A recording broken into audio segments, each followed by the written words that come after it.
Yo, what's going on, guys? This is Jeff from T-Bone Racing with the instruction video for the Arrma Senton 4x4 3S BLX.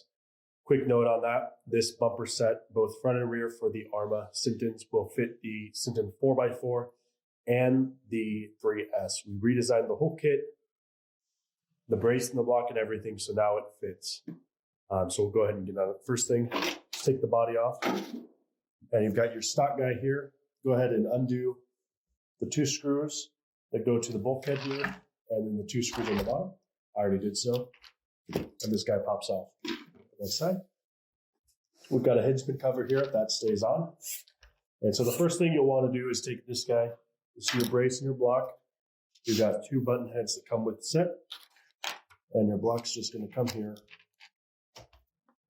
and snap onto those. And you're going to want to put the two M3 button heads right into the corresponding holes.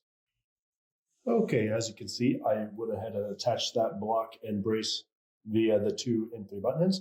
So next step, go ahead and flip the guy over and take these two screws. You'll want to replace the other two with the stock. That'll be fine. So leave these two open. Now the bumper comes and has the hinge pin cover already mounted up. So that's good to go. So now we'll just flip this over and put the two screws in. Now the spacer here goes in this guy, just to soak up any suction that goes there. So I'll go ahead and do that now.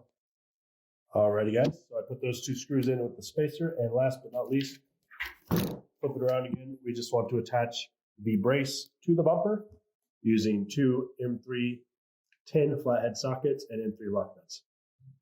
And they go here. These are countersunk for the flatheads, and you put the nuts on this side. Alrighty. So those screws are in, and your kit is good to go. As you can see down in there, the hinge pin retainer block is going to do its job and keep those hinge pins from falling out. And you're ready to go do some bashing, guys.